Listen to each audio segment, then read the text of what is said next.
ತಲೆ ಬುಲ್ಡೆ ಇಕ್ರಿ. ಇವತ್ತೊಂದು ಸ್ಕೂಲ್ಗೆ ಹೋಗಿದ್ದೆ, ಬುಲ್ಡೆಗಳನ್ನೆಲ್ಲ ಹಿಂಗೆ ಚಿತ್ರ ಬರೆದಿದ್ರು.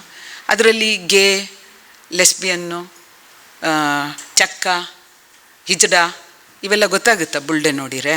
ಹೃದಯ ನೋಡಿದ್ರೆ ಗೊತ್ತಾಗುತ್ತಾ? ಇದನ್ನು ಓದಬೇಕಾದ್ರೆ ಬೆವರು ಸುರಿಸಿ ಏನು ಹಸು ಕರುಗಳಿಗೆ ಮೇವಾಗಿ, ಹಸಿದವರಿಗೆ ಕಾಳಾಗಿ, ಹಸು ದೊಡ್ಡದು ಎಲ್ಲರಿಗೂ, ಎಂಥದ್ದಾದರೂ ಆಗಿ ಹುಟ್ಟಿರಲಿ. ಆ ಬರಿ ಮಳೆಗಾಗಿ ಬೇಡಿ ದುಡಿದು ಕಾಣುವ ಒಂದು ಸತ್ಯ. ಇದಕ್ಕೆ ಜೀವನಾವೆ ತುಂಬ ಚೆನ್ನಾಗಿದೆ. ಇದು ಎಂಥ ಜೀವನಾವೆ ಅಂತೀರಾ? ತಲುಪುವ ಹಾಗೇ ಇಲ್ಲ, ಪೈಪೋಟಿ ಇಲ್ಲವೇ ಇಲ್ಲ. ಬರೀ ಚಲನೆಯಷ್ಟೇ ಅದರ ಜೀವಾಳ, ಆ ಚಲನೆಗಷ್ಟೇ ಅದರ ಶ್ರದ್ಧೆ, ಆ ಚಲನೆ ಅಷ್ಟೇ ಅದರ ಧ್ಯಾನ.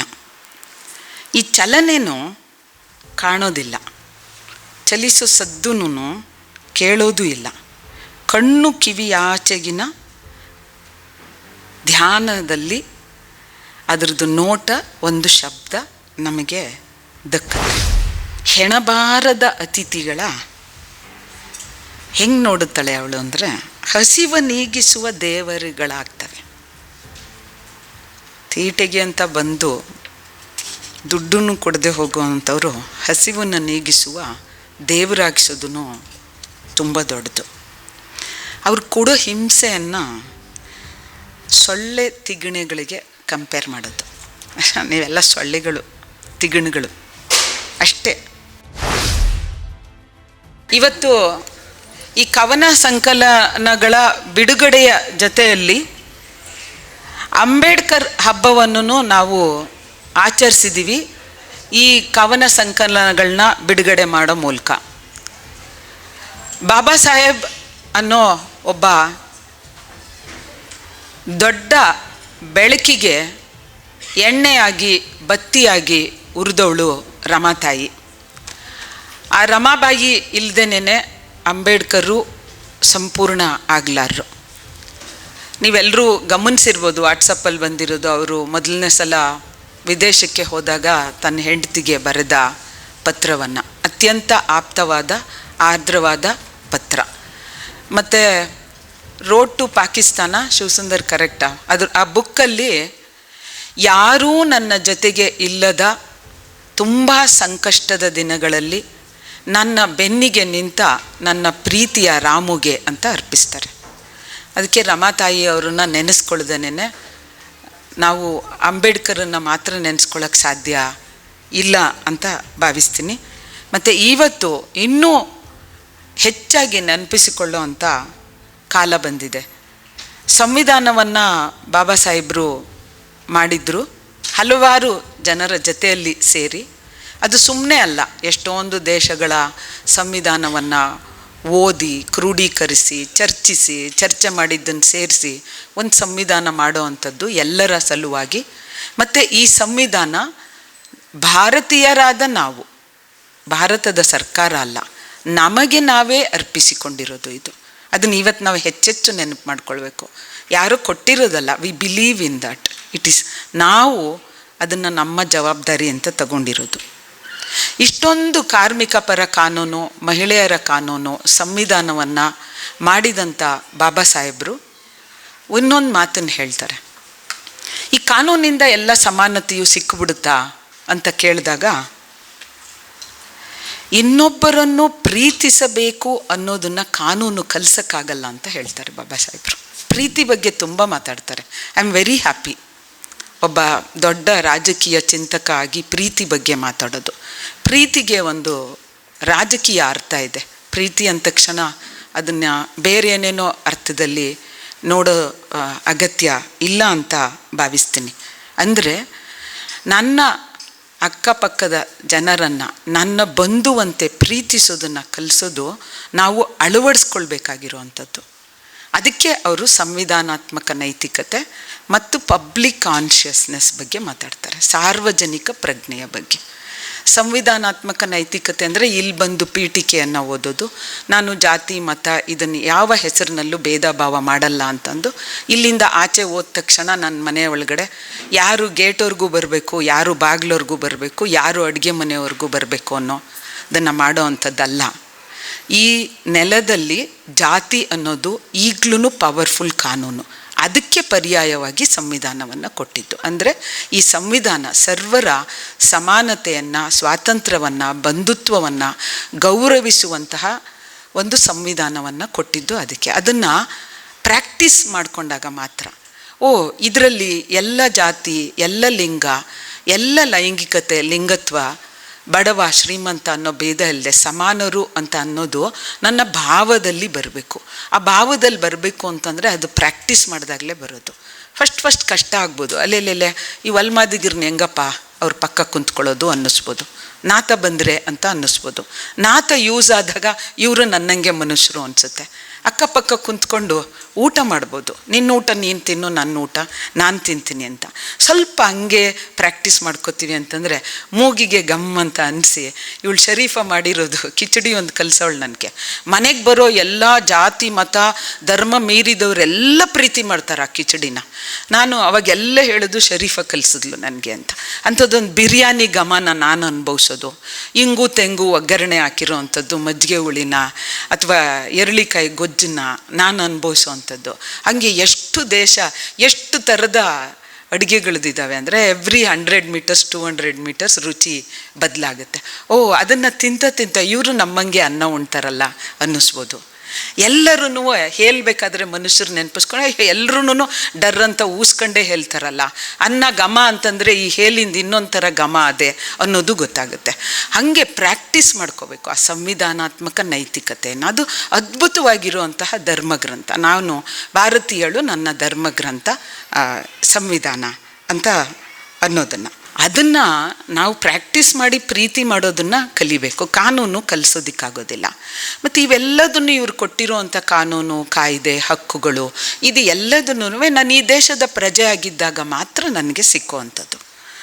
ನಾನು ಫಸ್ಟ್ ಈ ದೇಶದ ಪ್ರಜೆ ಅಂತ ಅನ್ನೋದೊಂದು ಗುರುತು ಬೇಕಲ್ಲ. ಈ ಗುರುತನ್ನು ನಾನು ಹೇಳ್ಬೇಕಾ? ಇಷ್ಟು ಕಾಲದಿಂದಲೂ ಈ ಮಣ್ಣಿಗೆ ದುಡ್ದಿದ್ದೀನಿ, ಈ ಬೆವರು ನೀರು ಸುರಿಸ್ಕೊಂಡು ಕಾಲದಿಂದಲೂ ಇಲ್ಲಿ ಇದ್ದೀನಿ ಅಂತ ನಾನು ಹೇಳಿದ್ರೆ ಅದು ನನ್ನ ಗುರುತು. ನೀವು ಯಾರು ಹೇಳೋದಕ್ಕೆ?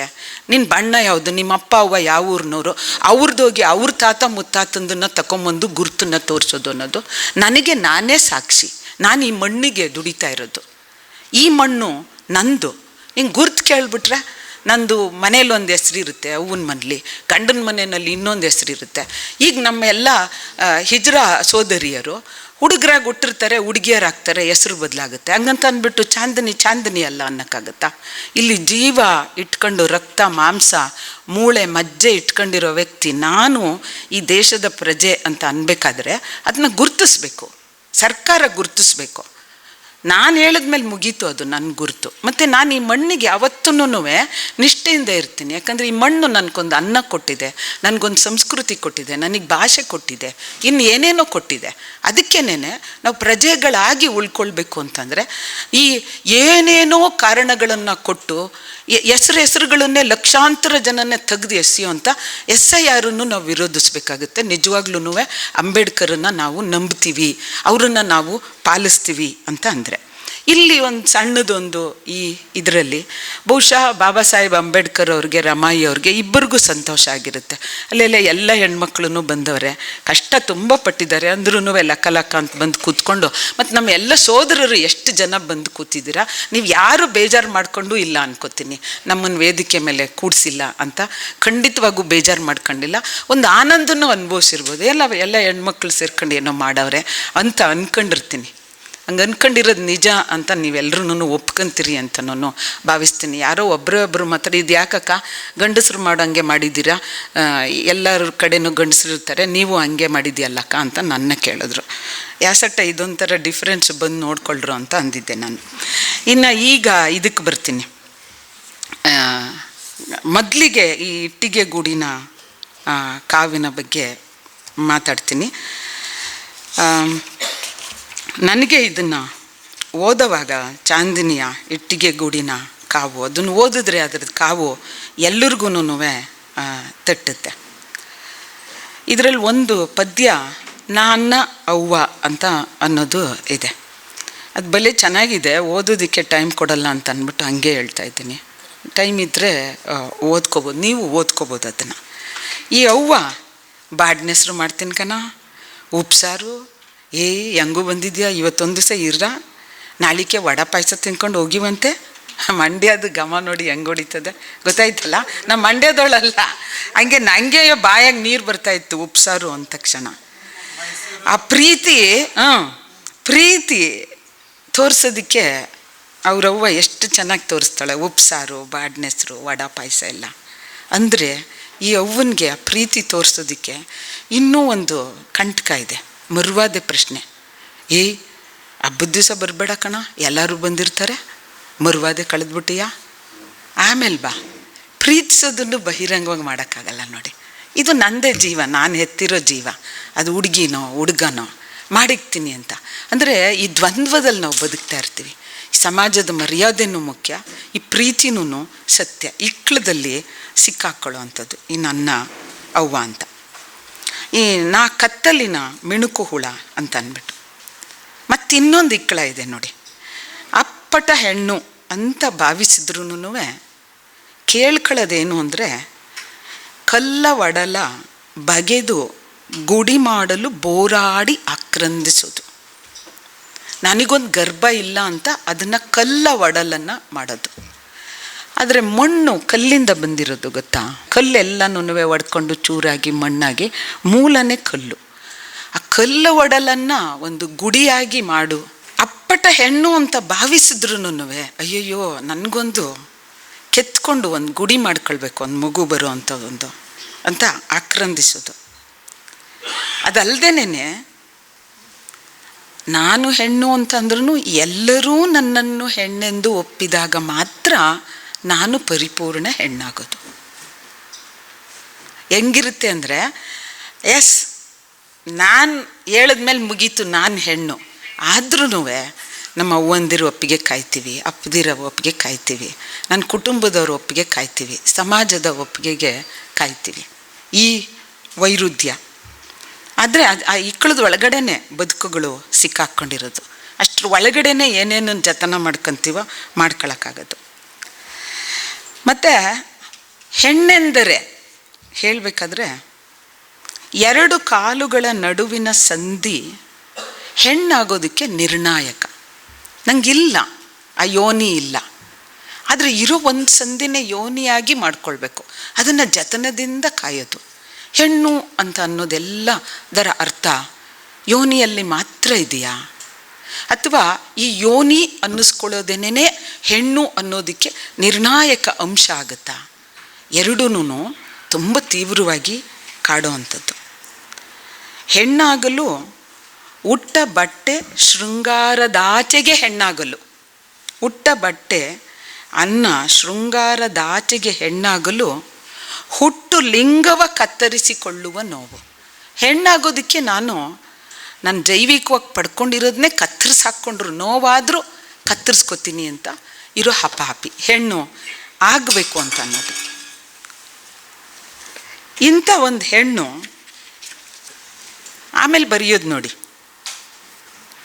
ಕಣ್ಣೀರು ಬೆವರು ಧರೆಗೆ ಸುರಿಸಿ ಹಸುವಿಗೆ ಮೇವಾಗಿ ಹಸಿದವರಿಗೆ ಕಾಳಾಗಿ ಮೇಲೆದ್ದು ಬರುವ ಪರಿ. ಇದರಲ್ಲಿ ಗಂಡಸೋ ಹೆಂಗಸೋ ಕಾಣಿಸುತ್ತಾ? ಇಲ್ಲ. ತಲೆ ಬುಲ್ಡೆ ಇಕ್ರಿ. ಇವತ್ತೊಂದು ಸ್ಕೂಲ್ಗೆ ಹೋಗಿದ್ದೆ, ಬುಲ್ಡೆಗಳನ್ನೆಲ್ಲ ಹಿಂಗೆ ಚಿತ್ರ ಬರೆದಿದ್ರು. ಅದರಲ್ಲಿ ಗೇ, ಲೆಸ್ಬಿಯನ್ನು, ಚಕ್ಕ, ಹಿಜಡ ಇವೆಲ್ಲ ಗೊತ್ತಾಗುತ್ತಾ? ಬುಲ್ಡೆ ನೋಡಿರೆ, ಹೃದಯ ನೋಡಿದ್ರೆ ಗೊತ್ತಾಗುತ್ತಾ? ಇದನ್ನು ಓದಬೇಕಾದ್ರೆ ಬೆವರು ಸುರಿಸಿ ಏನು ಹಸು ಕರುಗಳಿಗೆ ಮೇವಾಗಿ ಹಸಿದವರಿಗೆ ಕಾಳಾಗಿ, ಹಸು ದೊಡ್ಡದು ಎಲ್ಲರಿಗೂ, ಎಂಥದ್ದಾದರೂ ಆಗಿ ಹುಟ್ಟಿರಲಿ, ಆ ಬರಿ ಮಳೆಗಾಗಿ ಬೇಡಿ ದುಡಿದು ಕಾಣುವ ಒಂದು ಸತ್ಯ. ಏನನ್ನ ಸತ್ಯ ಕಂಡುಕೊಳ್ಳೋದು? ಮಣ್ಣು ಮನುಜರ ಕಳ್ಳು ಬಳ್ಳಿಯ ನಂಟು ಅಷ್ಟೇ. ಮನುಷ್ಯರು ಮತ್ತು ಪ್ರಕೃತಿಯೊಂದಿಗೆ ಇರೋವಂಥ ಕಳ್ಳು ಬಳ್ಳಿನ ನಂಟು. ಇವು ಅದೊಂಥರ ಲಿಂಗಾತೀತ ಆಗೋದರ ಸಂಕೇತ.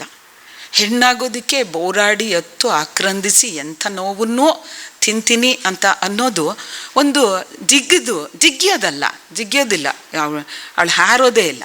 ಒಂದೊಂದು ಹೆಜ್ಜೆನೂ ಅಚ್ಚೆ ಹಿಂಗೆ ಇಟ್ಕೊಂಡು ತಲುಪೋದು ನಾನು ಮಣ್ಣಿಗೆ ಬೆವರು ಸುರಿಸಿ ಕಾಳಾಗ್ತೀನಿ ಹಸ್ದವ್ರಿಗೆ ಅಂತ ಅನ್ನೋದು. ಅಲ್ಲಿ ಲಿಂಗಾತೀತವಾಗುವುದರ ಸಂಕೇತ. ಮತ್ತೊಂದು ಅದು ಹಾಲ್ದೇನೆ ಒಡೆವ ಕಾಲ ಅಂತ ಅನ್ನೋದು. ತಾಯಾದೆ ಮಗಳಿಗೆ ಹೊಟ್ಟೆಯಲ್ಲಿ ಹೊರದೆ ಎದೆ ಹಾಲ ಸವಿ ನೀಡದೆ ನನ್ನೆದೆಯನ್ನೇ ಅವಳಿಗೆ ಕೊಟ್ಟೆ. ಹಾಲ ಹಸುಳೆಯದು ನೀರಿಲ್ಲದ ಬಾವಿಯ ಅಮೃತವ ಸವಿದು ನನ್ನ ಅಮ್ಮನಾಗಿಸಿತು. ಅಮ್ಮನಾದರೂ ಗುರುತು ತಾಗಬಾರದೆಂದು ಹಿಂಜರಿದೆ. ನನ್ನ ನೆರಳು ಅವಳನ್ನು ಕಾಡೀತು ಎಂಬ ಆತಂಕ. ನಾ ಕತ್ತಲಿನ ಮಿಣುಕು ಹುಳು, ಹೆಣ್ಣಿಂದ ಹೆಂಗಸಾಗುವ ಪಯಣದಲ್ಲಿ ಸಾಗುತ್ತಿರುವವಳು. ಅಸೂಯೆ ಧಿಕ್ಕಾರಗಳ ಎದುರಿಸುವ ಶಕ್ತಿ ಬರಲೆಂದು ಹರಕೆ ಹೊತ್ತವಳು. ನಿಮ್ಮೆಲ್ಲರ ಒಪ್ಪಿಗೆ ಬಂದ ತಕ್ಷಣ ಹೆಣ್ಣಾಗಿ ನಾ ಪೂರ್ಣ.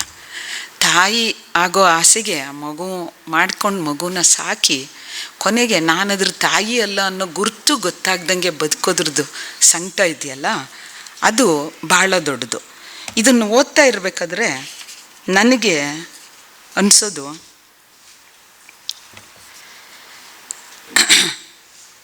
ಹೆಣ್ಣು ಆಗೋದಕ್ಕೆ ತೆರಬೇಕಾಗಿರೋ ಬೆಲೆ ಮತ್ತು ಹೆಣ್ಣು ಆಗಬೇಕು ಅನ್ನೋ ಬಯಕೆಯನ್ನು ಈಡೇರಿಸ್ಕೊಳ್ಳೋದಕ್ಕೆ ತನ್ನನ್ನೇ ತಾನು ತೆತ್ಕೊಳ್ಳೋದು ಅರಿವಾಗುತ್ತೆ. ಸಹಜವಾಗಿ ಬಂದಿರೋವಂಥ ಮೊಲೆ, ಯೋನಿ, ಗರ್ಭ ಅದು ಬಿಡಿ ಪ್ರಕೃತಿ ಕೊಟ್ಟಿರೋದು, ನಾವೇನು ಅದನ್ನು ಕ್ರಿಯೇಟ್ ಮಾಡ್ಕೊಂಡಿರೋದಲ್ಲ. ಅದರ ಆಚೆಗೆ ಹೆಣ್ಣಾಗೋ ಅಂಥದ್ದನ್ನು, ಅಗತ್ಯವನ್ನು, ಸಾರ್ಥಕತೆಯನ್ನು ಚಾಂದಿನಿ ತನ್ನ ಪದ್ಯದ ಮೂಲಕ ಕಲಿಸ್ತಾಳೆ.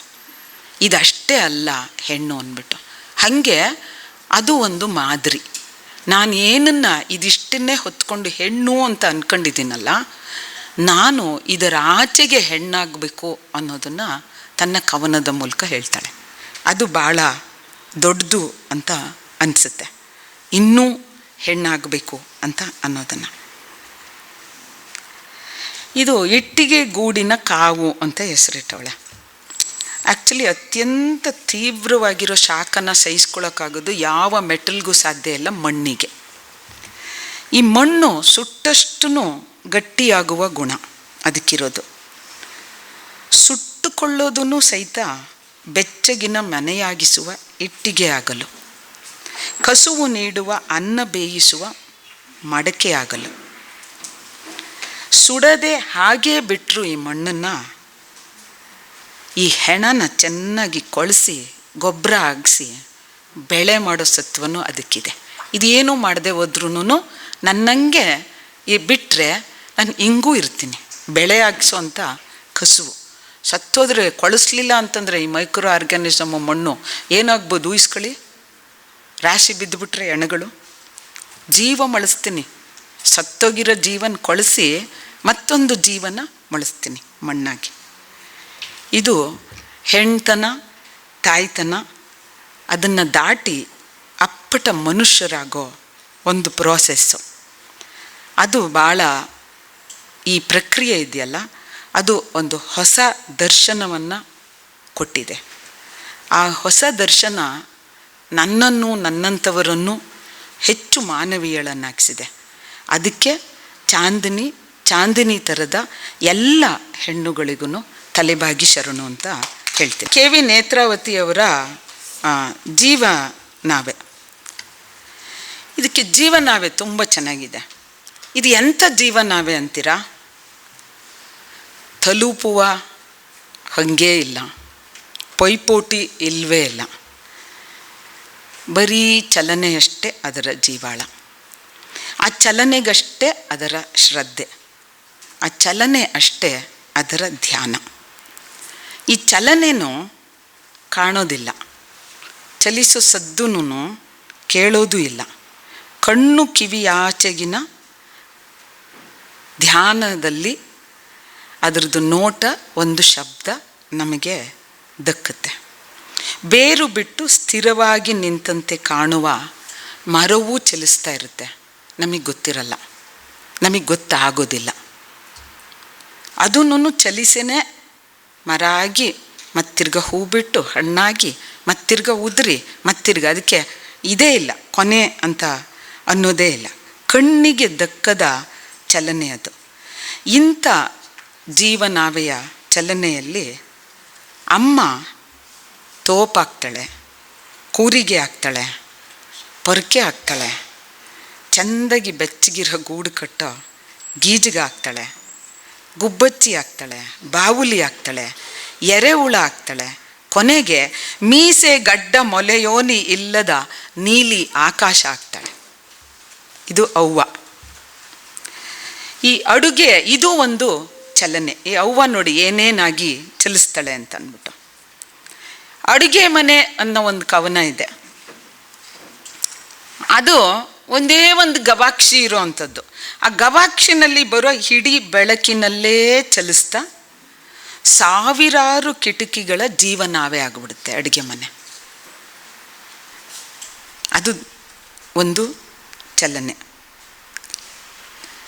ಯಾರು ಕಾಸಿಲ್ದೇ ಮಲ್ಕೊಂಡು ಯಾವಳೋ ದಲಿತಳು ಇವಳ ಜೊತೆಯಲ್ಲಿ ಪುಕ್ಸಟ್ಟೆ ಮಲ್ಕೋಬೋದು ಅಂದ್ಬಿಟ್ಟು ಎಷ್ಟೋಗಿರೋ ಅಂಥ ಮಲ್ಲಿಗೆ ಎಂಟನ್ನು ಬೆಳೆಸಿ, ಆ ಮಲ್ಲಿಗೆ ಎಂಟು ಚಿಗುರದ ಹೆಂಗೆ ನಾಯಿ ಹೆಣ ಕೊಳತಿರೋದನ್ನು ಗೊಬ್ಬರ ಹಾಕಿಸಿ ಘಮಘಮಿಸುವ ಮಲ್ಲಿಗೆ ಆಗುತ್ತೆ.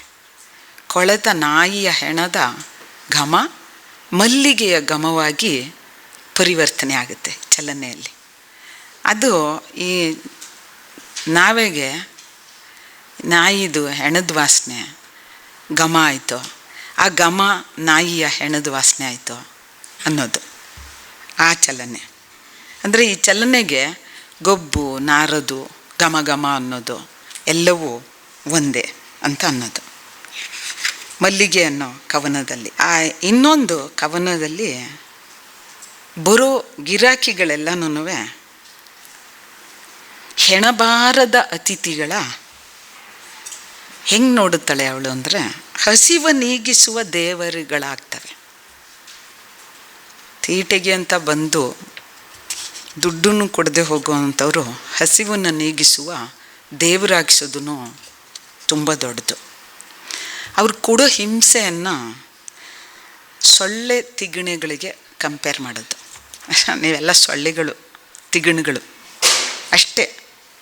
ಇಲ್ಲ, ಸೊಳ್ಳೆ ತಿಗಣೆನೂ ನಾನು ದೊಡ್ಡದು ಅಂತ ಭಾವಿಸ್ತೀನಿ. ಬರೋ ಅಂಥದ್ದು ಅವರ ಗುರುತು ಹುಲಿದೋ ಜಿಂಕೆದೋ ಅದ್ರ ಬಗ್ಗೆನೂ ಕೇರೆ ಮಾಡಲ್ಲ ಇವಳು. ಕೊನೆಗೆ ಉಣ್ಣೋ ಅನ್ನಕ್ಕಾಗಿ ಗುರ್ತಿಟ್ಕೊಳ್ಳೋದು ಏನನ್ನ ಅಂದ್ರೆ ಜಾರಿದ ಸೆರಗು, ಬಿಚ್ಚಿದ ಸೀರೆ, ತೆಗೆದ್ರವಕ್ಕೆ ಗುಂಡಿಯ ಗುರುತಷ್ಟನ್ನೇ ನೆನಪಿಟ್ಕೊಳ್ಳೋದು. At what cost she earns her livelihood ಅಂತ ಅನ್ನೋದು. ಅದು ಮಾತ್ರ ನೆನಪಿಟ್ಕೊಳ್ಳೋದು. ಹೊಟ್ಟೆ ಹಸಿವು ಭಾಳ ದೊಡ್ಡದು. ಇದು ಪದ್ಯ ಓದೋದಿಲ್ಲ. ಇವ್ರದ್ದು ಇಬ್ಬರದೂ ಪದ್ಯನ ನನಗೆ ಗೌರಿ ಬರಲ್ಲ ಅಂದ ತಕ್ಷಣ ನನಗೆ ಹೇಳಿದ್ಲು. ದುತ್ತಂತ ಅಂದ್ಬಿಟ್ಟು ತಗೊಂಡು ತಿರ್ಗ ಪದ್ಯಗಳನ್ನು ಓದಿದ್ದೆ. ಇವರಿಬ್ಬರೂ ಒಂದು ಥರ ನನಗೆ ಬೋಧಿಸತ್ವರು ಗುರುಗಳು ಅಂತಲೂ ಅನ್ನಿಸ್ತೀನಿ, ಹಾಗೆ ಶನಿಗಳು ಅಂತಲೂ ಅಂತೀನಿ. ಯಾಕೆ ಅಂತಂದರೆ ಆ ಶನಿಯ ಹಿಂದೆ 4-5 ವರ್ಷ ಹಿಂದೆ ಬೆನ್ನು ಬಿದ್ದು, ಆ ಶನಿಯ ಹಿಂದೆ 7 ವರ್ಷಗಳಿಗಂತೂ ಹೆಚ್ಚಿನ ಕಾಲ ಹಿಂದೆ ಬಿದ್ದು, ಇದು ಎರಡು ಹಿಂಗೆ ನಿಮ್ಮ ಎದುರಿಗೆ ತೋರ್ತಾ ಇದ್ದೀನಲ್ಲ, ಹಂಗೆ ಇನ್ನೂ ಹಣ್ಣು ಮುದುಕಿ ಆಯ್ತೀನೋ ಅಥವಾ ಗೊಟಕ್ಕೆ ಅಂದುಬಿಡ್ತೀನೋ ಅಂತ ಅಂದ್ಕೊಂಡಿದ್ದೆ. ಕೊನೆಗೆ ಇವಳೇನೋ ಧೈರ್ಯ ಮಾಡಿದ್ಲು, ಕವನ ಸಂಕಲನ ತರೋದೇ ಇಲ್ಲ ಅಂಥದ್ದು 5 ತಂದವಳೆ. ನಾವು ಜೊತೆಲಿ ನಿಂತ್ಕೊಂತೀವಿ ಮಾರಾಟ ಮಾಡೋದಕ್ಕೆ ಅಂತ ಅಂದ್ಬಿಟ್ಟು. ನನಗೆ ಯಾಕೆ ಈ ಮಾತನ್ನು ಹೇಳ್ತಾ ಇದ್ದೀನಿ ಅಂತ ಅಂದರೆ, ಅವ್ರಿಗೆ ಪದ್ಯ ಬರೆಯೋ ತಾಕತ್ತಿದೆ, ಕಸುವಿದೆ, ಅವ್ರ ಒಳಗೊಂದು ಸತ್ವ ಇದೆ.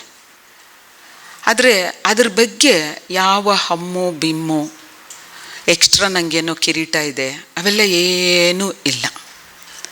ಅದು ನನ್ನನ್ನು ಕೋಪ ಬಂದು ನಾನು ಇದು ಅವಳಿಗೆ ಅಂತನೂ ಮುನ್ನುಡಿ ಬರಿ ಅಂತ ಕೇಳಿ ಹೋಗತ್ತ ಹಾಳಾಗಿ ಹೋಗು, ಯಾವ ಮುನ್ನುಡಿನೂ ಬರೆಯಲ್ಲ, ನೀನು ತರೋದು ಇಲ್ಲ ಈ ಜನ್ಮದಾಗೆ ಅಂತಲೂ ಹೇಳ್ಬಿಟ್ಟಿದ್ದೆ ಚಾಂದಿನಿಗೆ ನಾನು. ಆದರೆ ಏನೂ ಇಲ್ದೇನೆ ಬರಲಿ, ಕೆ ವಿ ನೇತ್ರಾವತಿಗೂ ಅಷ್ಟೇ, ನನ್ನ ಪದ್ಯನ ಓದಿದ್ರೆ ಪರವಾಗಿ ಸಂತೋಷ, ಓದದೆ ಹೋದ್ರೂ ಹಾಗೆ ಇದು ಎಷ್ಟು ವರ್ಷದ ಜರ್ನಿ ಅಂತಂದರೆ ಒಂದು 7-8 ವರ್ಷಗಳಿಂದ ನಾನು ರೋಸೋಗಿ, ಆಮೇಲೆ ಈ ಕೌದಿ ಮಮತನ್ಗೂ ಕೊಟ್ಟು ಅದು ಪ್ರಕಟ ಆಗುತ್ತೆ ಅಂತ ಅಂದ್ಕೊಂಡೆ. ಅದ್ರದ್ದು ಝೀಲೆ ಹೋಗಂಗೂ ಆಗಿ, ಆಮೇಲೆ ದುತ್ ಅಂತ ಅಂದ್ಬಿಟ್ಟು, ಅಕ್ಕ ನೀನು 18th ಇಲ್ಲೇ ಇರಬೇಕಕ್ಕ, ಎಲ್ಲೂ ಹೋಗಬಾರ್ದು ಅಂತ ಅಂದ್ಲು. ನಾನು ನನಗೆ ಎಲ್ಲೋ ಹೋಗ್ಬೇಕಾಗಿತ್ತು ನಾಟಕ ಶೋ ಮಾಡೋದಕ್ಕೆ. ಕೊನೆಗೂ ಶನಿಗಳು ಹಾಳಾಗೋಗ್ಲಿ ಅಂತ ಇರ್ತೀನಿ ಅಂತ ಅಂದು ಒಪ್ಕೊಂಡೆ. ಮತ್ತು ಮಾರಾಟವೇ ಆಗದ ಕಾವ್ಯದ ಬೆಲೆಯನ್ನು ಅರ್ಥಕೊಂಡು ಪ್ರಕಟಿಸಿರುವ ಈ ಮಮತಾಳ ಕೌದಿಗೆ, ಆ ಕೌದಿಯೊಂದಿಗೆ ಸುಮಾರು ಜನ ಇದ್ದಾರೆ, ಅವ್ರದ್ದೆಲ್ಲ ಹೆಸರು ತೆಗೆದ್ರೆ ಚೀಟಿ ಕೊಟ್ಬಿಡ್ತಾರೆ. ಅದಕ್ಕೆ ಅದನ್ನೆಲ್ಲ ಅವ್ರ ಜೊತೆಯಲ್ಲಿ ನಿಂತಿರೋ ಎಲ್ಲರಿಗೂ ತುಂಬ ತುಂಬ ಪ್ರೀತಿಯ ಶರಣು ಅಂತ ಹೇಳ್ತೀನಿ. ನಂದು ಫಸ್ಟು ಹೆಣದರೆ ಜೇಡನಂತೆ ಕಡೆಂಗೊಡ್ಲು ಪ್ರಶಸ್ತಿ ಬಂದಾಗ ನಾನು ಗಾಬರಿಗೊಂಡು ಬಿಟ್ಟಿದ್ದೆ. ಯಾಕೆ ಅಂತಂದರೆ ನಾನು ಕವಿ ಅಂತ ಭಾವಿಸೇ ಇರಲಿಲ್ಲ, ಬರೆದು ಮುಚ್ಚಿಟ್ಕೊತಾ ಇದ್ದೆ. ಈ ಜಗತ್ತಿಗೆ ನಾನು ಏನು ಅಂತ ಪ್ರೂವ್ ಮಾಡಬೇಕು ಅನ್ನೋದು ಒಂದು ಬಂದುಬಿಟ್ಟಿತ್ತು, ಒಂದು ಉಮೇದು. ಎಲ್ಲರ ಕೈನಲ್ಲೂ ಉಗಿಸ್ಕೊಂಡು ನಾನು ಒಬ್ಳು ಕಳ್ಳಿ ಅನ್ಸ್ಕೊಂಡು ಅಂಥದ್ದೊಂದು ಸಿಟ್ಟಲ್ಲಿ ತೋರಿಸ್ತೀನಿ ನೋಡಿ ನಾನು ಏನು ಅಂತ ಹಂಗೆ ಬರೆದಿರೋ ಮ್ಯಾನುಸ್ಕ್ರಿಪ್ಟನ್ನು ಹಾಕಿದ್ದೆ. ಅದಕ್ಕೆ ಅವಾರ್ಡೇ ಬಂದುಬಿಡ್ತು. ಆಮೇಲೆ ಇನ್ನೊಂದು ದಿಗ್ಲು ಉಟ್ಕೊಂಡ್ಬಿಡ್ತು, ನನ್ನನ್ನು ಕವಿ ಅಂತ ಅಫಿಷಿಯಲ್ಲಾಗಿ ಡಿಕ್ಲೇರ್ ಮಾಡಿಬಿಟ್ರೆ ನನಗೆ ಕಾಗುಣ್ತನೇ ಬರೋದಿಲ್ವಲ್ಲ ಅಂತ. ಆಮೇಲೆ ಮೇಷ್ಟ್ರನ್ನೂ ಹೋಗಿ ಕೇಳಿದ್ದೆ, ನಂಗೆ ದಿಗ್ಲಾಗುತ್ತೆ. ಯಾಕಮ್ಮ ಅಂದರು ಕೆ ವಿಯನ್ನು. ಇಲ್ಲ ಸರ್, ನನಗೆ ಇದು ಗ್ರಾಮರ್ ಬರೋದಿಲ್ವಲ್ಲ ಸರ್, ನಿನ್ನ ಕವಿ, ನಿನಗೆ ಗ್ರಾಮರ್ ಬರೋದಿಲ್ವಲ್ಲ ಅಂತ ಯಾರಾದರೂ ಕೇಳಿಬಿಟ್ರೆ, ಅಯ್ಯ ನೀನು ಕವಿ, ನೀನು ಬರೀ, ಕಾಗುಣಿತ ವ್ಯಾಕರಣ ಬರೋರು ತಿಣಕಾಡಿ ಅರ್ಥ ಮಾಡ್ಕೊಳ್ಳಿ, ನೀ ಸುಮ್ಮನೆ ಬರಿಬೇಕು ಅಂದ್ರೆ. ಆವತ್ತಿಂದ ಎಸ್ ನಾನು ಕವಿ ಅಂತ ಅಂದ್ಕೊಂಡು ಎಲ್ಲ ಕಡೆಯಲ್ಲೂ ಪದ್ಯ ಬರೆಯೋದೆಯ ಓದೋದೆಯ. ಅದಷ್ಟೇ ಅಲ್ಲ, ಎಲ್ಲೆಲ್ಲಿ ಹೋಗ್ತೀನೋ ಕಾವ್ಯದ ಜಲಕಗಳು ಕಾಣಿಸಿದಾಗ ನಾನು ಎಲ್ಲೆಲ್ಲೋ ತಿರುಗ್ತಾ ಇರ್ತೀನಿ, ನೋಡಿ ಎಷ್ಟು ಅದ್ಭುತ ಅಂತ ಅನಿಸಿರುತ್ತೆ. ಇವಳನ್ನಂತೂ ಚೆನ್ನಾಗಿ ಬೈದಿದ್ದೀನಿ ನೇತ್ರನ, ಪಾಪ ಇನ್ನೂ ನಗ್ತಾ ಕುಂತವಳೆ. ಅವು ಎಡಬಿಡೋದೇ ಕಾಡಿದ್ದೀನಿ ಅವಳನ್ನು. ಆ ಚಿತ್ರ ಎಷ್ಟು ಅದ್ಭುತವಾಗಿ ಬರೀತಾಳೆ ಅಂದರೆ, ಬರಿಗೆ ಚಿತ್ರವ ಅಂತ ಇದೆಲ್ಲ ಹಾಕಿದ್ದಾಳೆ. ನೀವು ಎಲ್ಲರೂ ನೋಡ್ರಿ, ಅದಕ್ಕೊಂದು ರೇಟು ಇಟ್ಟಿದ್ದೀವಿ, 150 ರೂಪಾಯಿ ಅಂತ, ತಗೊಳ್ರಿ. ನಂಗೆ ಯಾಕೆ ಇವರಿಬ್ಬರೂ ಅವರು ಒಳಗಡೆ ಇರೋ ಸತ್ವದ ಬಗ್ಗೆ ಯಾವ ಹಮ್ಮೂ ಇಲ್ಲದೆ, ನಾವು ಎಲ್ಲರೂ ಕೇವಲ ಮನುಷ್ಯರು ಅನ್ನೋಂಗಿರೋದು ಭಾಳ ದೊಡ್ಡದು. ಇಲ್ಲಾಂದರೆ ಇವು ಕೊಂಬುಗಳು ಕೊಟ್ಬಿಡ್ತವೆ ಪ್ರಶಸ್ತಿನೋ. ಬಂತ ಇವತ್ತು ನಾಳೆ ಬೆಳಿಗ್ಗೆ ಪ್ರಜಾವಾಣಿನಲ್ಲಿ ವಿಮರ್ಶೆ ಬಂತು ಅಂತಂದರೆ ಇನ್ನು ಕೊಂಬುಗಳು ಬಂದುಬಿಟ್ಟು ತಲೆನೇ ನಿಲ್ಲೋದಿಲ್ಲ, ಹಂಗಾಗೋಗಿರುತ್ತೆ. ಇಲ್ಲಿಂದ ಮ್ಯಾಕ್ ಎಗ್ರೋಗ್ಬಿಡುತ್ತೆ ಹೆಗಲ ಮೇನಿಂದ. ಅಂಥ ಟೈಮಲ್ಲಿ ಬರೆದಿರೋ ಅಂಥದ್ದು. ಶರೀಫನೂ ನನ್ನ ಮೆಚ್ಚಿನ ಕವಿ. ಇವತ್ತು ಇವರು ಎಲ್ಲರ ಜೊತೆಯಲ್ಲಿ ಇದರ ನಿಜವಾದ ಅರ್ಥದಲ್ಲಿ ಅಂಬೇಡ್ಕರ್ ಹಬ್ಬನ ಆಚರಿಸಿರ್ತೀವಿ. ಅಂಬೇಡ್ಕರ್ ಇವತ್ತು ಗ್ಯಾರಂಟಿ ನಮ್ಮನ್ನು ಕನಸಿನಲ್ಲಿ ನೆನಪಿಸ್ಕೋತಾರೆ ಅಂತ ಭಾವಿಸ್ತೀನಿ. ನಿಮಗೆಲ್ಲರಿಗೂ ಮತ್ತು ವೇದಿಕೆ ಮೇಲಿರೋರಿಗೂ ಪ್ರಕಟಿಸಿದವ್ರಿಗೂ ಎಲ್ಲರಿಗೂ ತಲೆಬಾಗಿ ಪ್ರೀತಿಯ ಶರಣು.